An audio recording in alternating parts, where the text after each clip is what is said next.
מה זה? מה זה? אלוהים ישמור.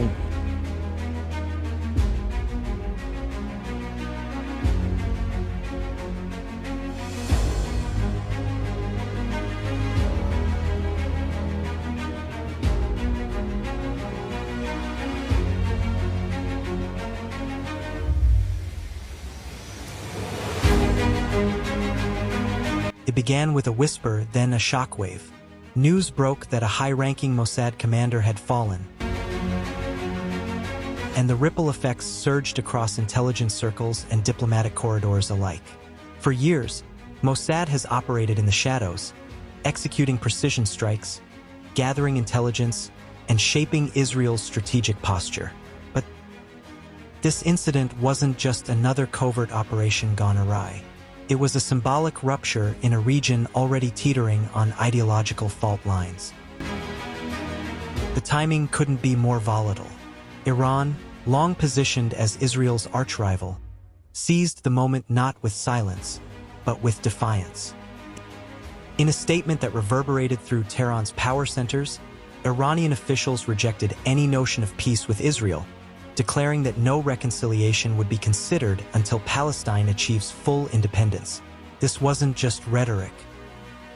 It was a recalibration of Iran's diplomatic doctrine, a line drawn in the sand that echoed decades of resistance. Contrast that with Israel's recent overtures toward normalization, deals brokered with Gulf states, quiet backchannels with regional players, and a growing narrative of strategic peace. The Mossad commander's death, however, punctured that momentum. It reminded the world that beneath the surface of diplomacy lies a battlefield of espionage, ideology, and unresolved history. The audience watching this unfold isn't just regional. Global powers are recalculating. Intelligence agencies are reassessing. And ordinary citizens, those who consume headlines without context, are left wondering, what does this mean for the future of Middle East peace? The answer, as always, is layered. But one thing is clear. The fall of a Mossad commander isn't just a tactical loss. It's a signal, a warning, and perhaps a turning point. While the headlines focused on the fallen Mossad commander, the deeper story unfolded in layers. Intelligence failures are rare in Israel's covert world, and when they happen, they're not just operational setbacks, they're strategic tremors. The commander wasn't just a field agent. He was a linchpin in Israel's regional surveillance network, reportedly involved in counter-Iran operations and clandestine missions across the Levant. His loss sent shockwaves through Tel Aviv's defense establishment, prompting emergency briefings and silent recalibrations. Iran, meanwhile, didn't hesitate to capitalize. Their rejection of peace talks wasn't a spontaneous outburst. It was a calculated move. By tying peace to Palestinian independence, Tehran reframed the narrative. No longer was it about bilateral diplomacy or regional stability.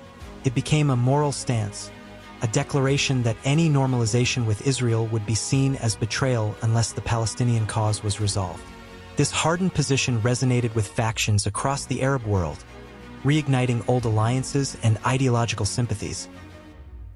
Contrast this with the Abraham Accords, where nations like the UAE and Bahrain embraced economic cooperation and strategic alignment with Israel. Iran's stance now challenges that momentum, casting a shadow over future deals and exposing fault lines within the Muslim world. Some see Iran's posture as principled. Others view it as opportunistic. But either way, it's effective. The fallen Mossad commander thus becomes more than a casualty. He's a symbol. His death marks a moment where covert warfare intersects with public diplomacy, where intelligence failures fuel ideological resurgence. And for Iran, it's a chance to reassert its role not just as a regional power, but as a defender of a cause that transcends borders. To understand Iran's rejection of peace, one must trace the ideological roots that stretch far beyond today's headlines. Since the 1979 revolution, Iran's foreign policy has been shaped by resistance to Western influence, resistance to Zionism, and above all, unwavering support for the Palestinian cause. This isn't just political posturing. It's embedded in Iran's constitution, its military doctrine, and its cultural narrative. For Tehran, Palestine isn't a diplomatic issue, it's a moral imperative. This stance places Iran in stark contrast with other regional powers. Saudi Arabia, once a vocal critic of Israel, now flirts with normalization. Egypt signed peace decades ago. Even Jordan, despite tensions, maintains diplomatic ties. But Iran remains the outlier, refusing to compromise until Palestinians achieve full sovereignty. This hardline position isolates Iran diplomatically but strengthens its ideological appeal among resistance movements, from Hezbollah in Lebanon to militias in Iraq and Syria. The fallen Mossad commander, reportedly involved in countering these very groups, becomes a symbol of this clash. His death isn't just a tactical blow. It's a narrative victory for Iran. It reinforces the idea that resistance yields results, that the intelligence tentacles of Israel can be severed, and that the path to Palestinian liberation runs through confrontation, not negotiation. This framing is powerful. It galvanizes support, fuels propaganda, and reasserts Iran's role as the ideological vanguard of anti-Israel sentiment. And while Western analysts may dismiss it as posturing, the impact on regional dynamics is undeniable. Iran's rejection of peace isn't a refusal to talk. It's a refusal to forget. Forget the Nakba. Forget the settlements. Forget the decades of displacement. Until those wounds are addressed, Iran's stance will remain unchanged. As regional tensions escalate, global powers are watching with sharpened focus. The United States, long a strategic ally of Israel, finds itself in a precarious position. While Washington continues to advocate for normalization and stability, Iran's rejection of peace before Palestinian independence complicates the narrative. It forces Western diplomats to confront a dilemma: pursue pragmatic alliances or address the root causes of unrest that Iran insists cannot be ignored. Russia, meanwhile, sees opportunity. With its growing influence in Syria and ties to Tehran, Moscow positions itself as a counterbalance to Western hegemony. The fall of the Mossad commander, coupled with Iran's defiant rhetoric, gives Russia leverage to deepen its regional footprint, offering arms, intelligence, and diplomatic cover to actors who challenge the status quo. China, ever the silent strategist, watches from the wings. Its Belt and Road ambitions require stability, but its economic ties with Iran and growing trade with Gulf states mean it must tread carefully. Beijing's approach is transactional, not ideological. Yet even China cannot ignore the symbolic weight of Iran's stance and the implications for future energy deals and regional partnerships. In this shifting landscape, the Mossad commander's death becomes a catalyst. It forces global powers to reassess their alliances, recalibrate their strategies, and reconsider the cost of ignoring unresolved conflicts. Iran's message is clear: peace cannot be bought with trade deals or silenced by intelligence operations. It must be earned through justice.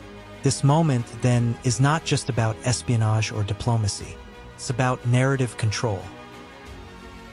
Iran is rewriting the script, and the world is being forced to read along.